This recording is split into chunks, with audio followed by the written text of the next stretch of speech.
लड़का होता है, नाम होता है साहिल। वो बॉम्बे के एक रेड लाइट एरिया में जाता है कोठे पर जाकर के कहता है कि मुझे कुछ लड़कियां दिखाओ। उसे 10-15 लड़कियां दिखाई जाती हैं। 10-15 लड़कियों में से उसकी नज़र एक लड़की पर पड़ती है।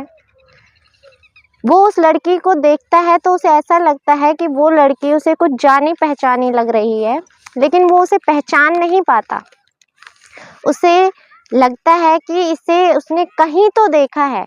फिर वो उसका चयन करता है, कहता है मुझे यही लड़की चाहिए, और वो उस लड़की को लेकर के अपने कमरे में चला जाता है। कमरे में जाने के बाद उसे पता चलता है कि जिस लड़की को वो पहचानने की कोशिश कर रहा था वो कोई और नहीं बल्कि उसी की धर्मपत्नी है। नमस्कार, मैं ज्योति गौड़ और आज की सच्ची घटना है कर्नाटका के बेंगलुरु की।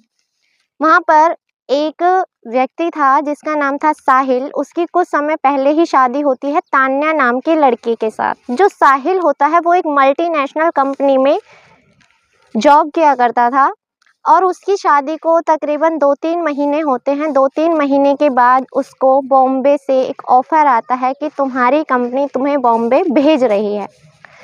चूँकि उसकी शादी अभी 2-3 महीने ही हुए हैं, कोई भी व्यक्ति नहीं चाहेगा कि वो अपनी पत्नी को छोड़कर कहीं बाहर जाए, मगर बात यहाँ पर कंपनी और उसकी कैरियर की थी, तो अंततः वो बॉम्बे चला जाता है। दिन ऐसे ही बीतते रहते हैं। वो अपनी पत्नी से बातें करता रहता है। एक दिन वो फ़ोन पर अपनी पत्नी से बातें कर रहा होता है, तान्या से। तो कहता है, क्या तुम बॉम्बे आना पसंद करोगी? तान्या इतनी सी बात सुनकर खुशी से खिलखिला जाती है। वो कहती है, सच में? बॉम्बे तो मेरा सपना है। बॉम्बे घूमने का तो मैंने बचपन से सपना देखा है, क्योंकि बॉम्बे को तो सिर्फ मैंने टीवी में, सीरियलों में, कहानियों में ही सुना है, टीवियों में ही अधिकतर देखा है। मैंने हकीकत में तो वहाँ जाने की कभी कल्पना भी नहीं की। मुझे वहाँ जाना है। वो कहता है, तुम घबराओ नहीं, तुम्हारा ये सपना पूरा करने के लिए मैं हूँ ना, और तुम चिंता नहीं करो, मैंने तुम्हारी टिकट करा दी है बेंगलुरु से। 7 अक्टूबर का मैंने रिजर्वेशन करा दिया है। तुम सीधा ट्रेन में बैठना और सीधा मेरे पास आ जाना। अब पत्नी की खुशी का ठिकाना नहीं होता। वो जल्दी जल्दी अपनी पैकिंग करना शुरू कर देती है, तैयारी कर रही होती है, माता पिता यानी सास ससुर को बताती है। खुशी खुशी सब सही चल रहा होता है और वो तय सीमा और तय तिथि पर अपने घर से सामान लेकर निकल जाती है। निकलने के बाद बेंगलुरु स्टेशन पहुंचती है। बेंगलुरु स्टेशन पहुंचने के बाद वो अपनी ट्रेन में बैठती है और अपनी सीट पर जाकर बैठ जाती है। सीट पर बैठने के बाद वो पहला फ़ोन लगाती है अपने सास ससुर को। कहती है, मम्मी पापा मैं अच्छे से पहुंच गई हूँ और ट्रेन थोड़ी देर में रवाना हो जाएगी और मैं थोड़ी देर में निकल जाऊंगी। आप मेरी चिंता मत करना, मुझे सीट मिल गई है, मैं अच्छे से उसमें बैठ गई हूँ। फ़ोन कट करती है। अब दूसरा फ़ोन लगाती है अपने पति साहिल को। साहिल से कहती है, सुनिए जी, मैं अच्छे से बैठ गई हूँ, मुझे सीट मिल गई है, मैं निकल रही हूँ। तो पति उसे समझाते हुए कहता है कि तुम चिंता नहीं करना, डरना नहीं, घबराना नहीं। तुम पहली बार अकेली सफ़र कर रही हो, लेकिन कुछ बातों का ध्यान रखना। अनजान लोगों से बातचीत नहीं करना।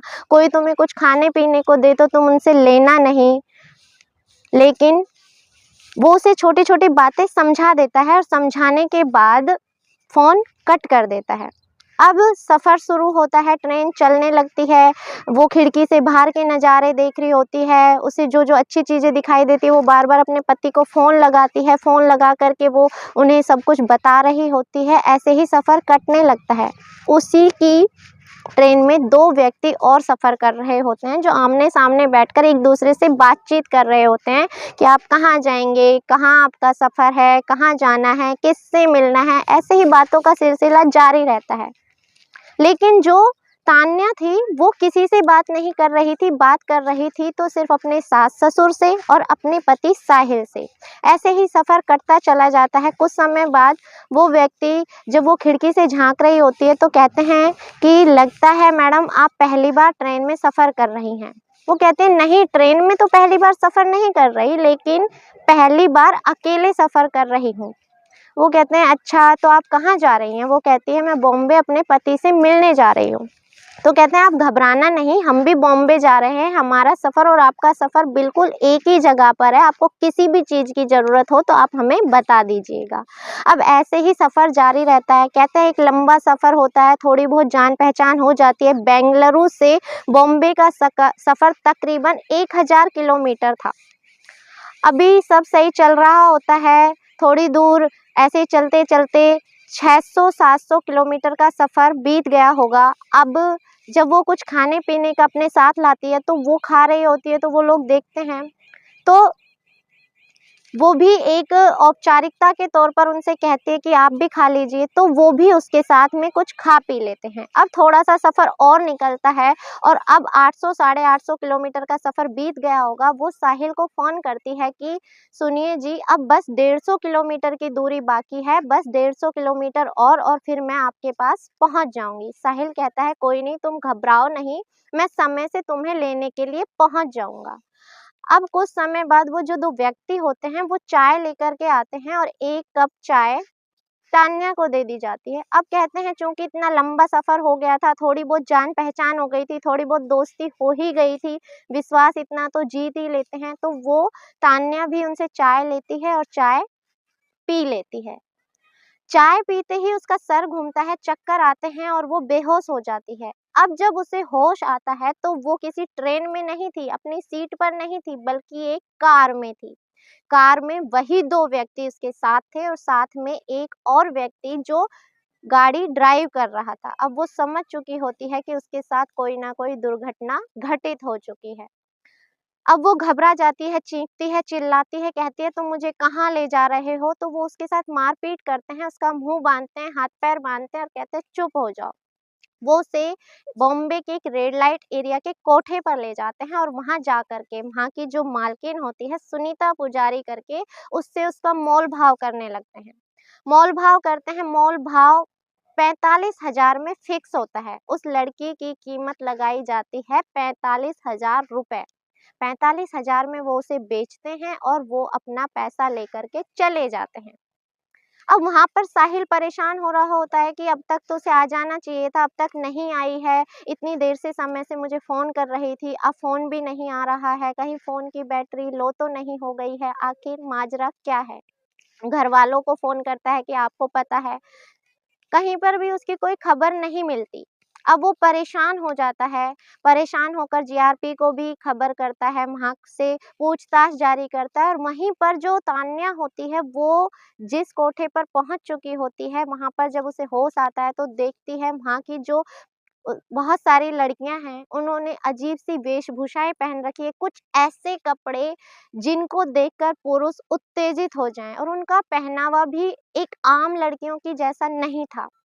वो देखती है और देख कर के डर जाती है कि वो कहीं गलत जगह पर आ गई है। अब तान्या को टॉर्चर किया जाता है, उसे खाना नहीं दिया जाता, पीना नहीं दिया जाता, मारा जाता है, पीटा जाता है और एक जब वो शोर करने लगती है तो उसे कमरे में बंद कर दिया जाता है। ये वाक़या था 7 अक्टूबर 2011 का। अभी साहिल वहाँ तलाश कर रहा होता है, ऐसे ही 1 दिन बीतता है, 2 दिन बीतता है, 3 दिन बीतते हैं, दिन बीतने लगते हैं। साहिल बेंगलुरु स्टेशन पर पूछताछ करता है, वहाँ के सीसीटीवी फुटेज को खंगाला जाता है, उसमें वो तान्या बैठती हुई नज़र आती है, मगर वो बैठी तो उतरी क्यों नहीं? वो बॉम्बे पहुँची क्यों नहीं? अब वो घबरा जाता है। ऐसे ही करते-करते 19 दिन बीत जाते हैं। अब दिन बीतने के बाद अब साहिल सोचता है कि रोज़ फ़ोन करती थी, आखिर कहीं उसके कोई किडनैपिंग तो नहीं हो गई? अगर हुई है तो फिरौती के लिए भी किसी का फ़ोन आना चाहिए था। ऐसे ही दिन बीत रहे हैं और वहाँ पर तान्या अब आखिर में टूट जाती है। उसे इतना टॉर्चर किया जाता है, इतना डराया-धमकाया जाता है कि आखिर में वो उनका कहना मान लेती है। अब वो उसे भी वैसी ही वेशभूषा पहना दी जाती है। ऐसे ही अजीबो-गरीब कपड़े पहना दिए जाते हैं, ऐसा साज-श्रृंगार किया जाता है जिसको कोई भी पुरुष देखकर उत्तेजित हो जाए। अब उसे भी एक ग्राहक के सामने परोस दिया जाता है, उसे खड़ा कर दिया जाता है। अब ग्राहक आता है, वो उनमें से तान्या को ही चुनता है। तान्या को चुनता है, तान्या को लेकर एक कमरे में चला जाता है। कमरे में जाने के बाद जैसे ही दरवाज़ा बंद होता है, तान्या ज़ोर-ज़ोर से रोने लगती है, सिसकने लगती है, उस व्यक्ति के हाथ-पैर पकड़ लेती है कि मैं ऐसी लड़की नहीं हूँ, मेरी शादी अभी हाल ही में हुई है साहिल नाम के व्यक्ति से, जो एक अच्छी कंपनी में जॉब करते हैं, मैं उनसे मिलने जा रही थी, मुझे ऐसे-ऐसे उठाकर लाया गया है, प्लीज़ मेरी हेल्प करो।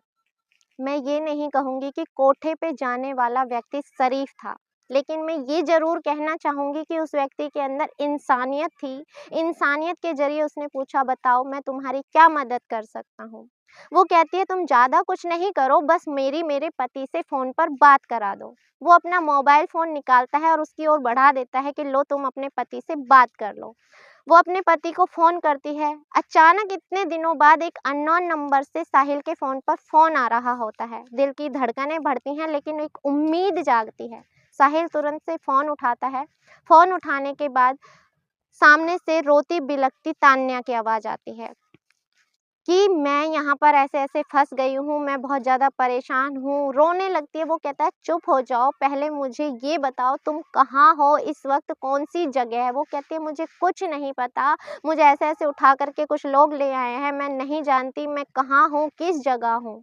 अब वो जो व्यक्ति होता है वो सारा बताता है कि ये बॉम्बे का एक कोठा है, रेड लाइट एरिया, वो उसकी लोकेशन बताता है और बता कर के फ़ोन कट करता है और वो अपने रवाना हो जाता है। अब साहिल तुरंत से आनन-फानन में कुछ समय बाद वहाँ पहुँचता है, जाकर के वहाँ ग्राहक बन कर के पहुँच जाता है उसी कोठे पर। कोठे पर जाने के बाद वो कहता है वहाँ की मालकिन से कि मुझे लड़कियाँ दिखाओ, मुझे कोई लड़की चुननी है। वो लड़कियों को दिखाया जाता है, वो कहता है नहीं, ये भी नहीं, ये भी नहीं, ये भी नहीं, ऐसे करते-करते वो 20-25 लड़कियों को रिजेक्ट कर देता है। अब अंत में जो उसकी मालकिन होती हैं, वो कहती हैं अभी ये जो एक नई लड़की आई है उसे लाओ।